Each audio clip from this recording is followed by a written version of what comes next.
Magluluto na naman tayo guys. Kasi bukas meron kaming pupuntahan.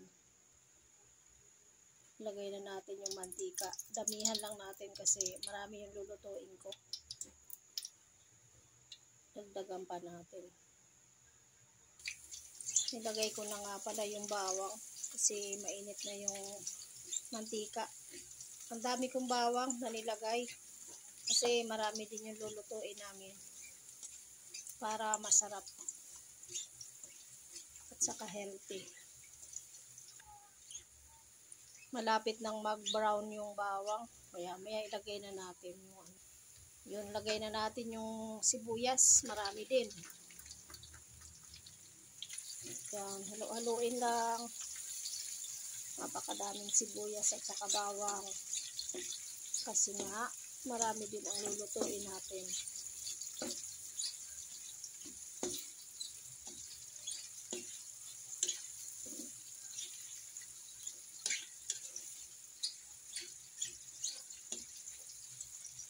Hintayin natin na medyo maluto-luto yung bawang. Lagay na natin yung mga chicken feet kasi medyo luto na yung sibuyas. Ito pa, ang dami. Ang dami. Sabihin siguro ng mga ang dami naman yan. Kasi po, bukas, ito yung magandang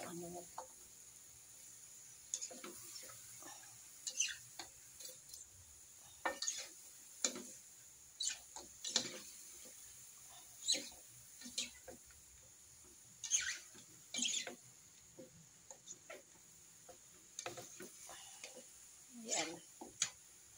Kagaya din po ng sa karning baboy. Pag nagluto tayo ng karne, wag muna nating sasabawan. Timplahan muna natin. Timplahan muna natin dahil marami. At halo-haloin.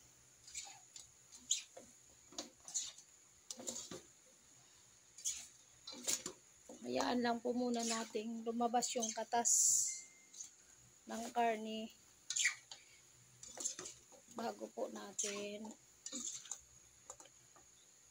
lagyan ng mga sahog, mga sangkap kagaya ng pawyo, suka.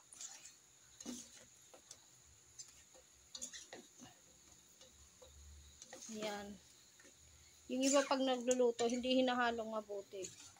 Ako gusto ko halong-halo talaga para lahat na aabot ng mga spices.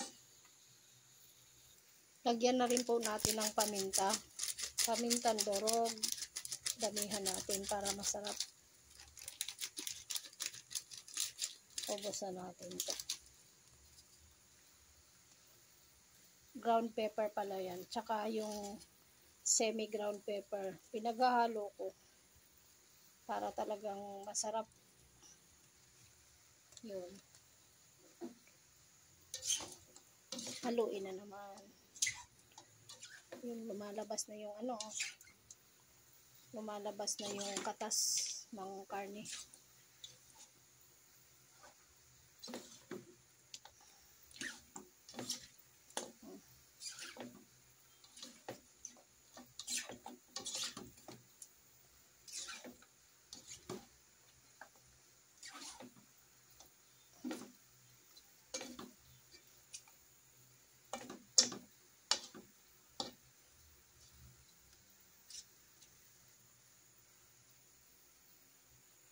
Takpan natin mga guys kasi tapos ng haluin. Nilagyan ko na nga pala ng tubig. Hindi ko na naipakita. Nilagyan ko na ng tubig kasi mukhang luto na naman yung lumabas na yung katas ng karne. Lagyan na natin ng toyo. Damihan lang natin kasi marami din yung natin. Saka suka.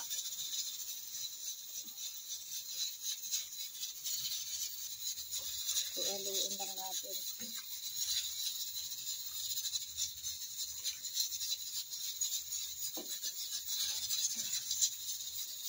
Damihan lang natin ng may sabaw lang para tama lang pag natuyo na. Ma-absorb lahat yung nandito sa taas ng mga ang mga chicken feet.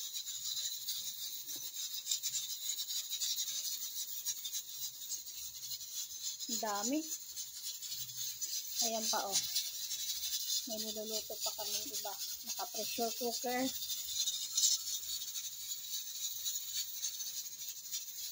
Hinayin natin para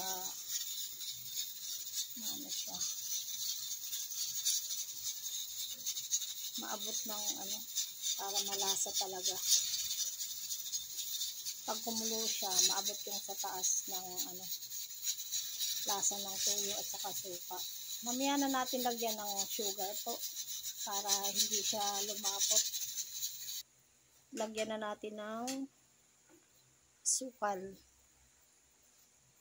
Dagdagan pa natin kasi sobrang dami ng karne ng chicken feet. Malapit lang maluto. Oh, sarap nito. Ito na yan mga guys. Luto na to. Medyo patuyuin na lang natin ng konti. Pag kumunti na yung sabaw niya. Yun. Sarap nito.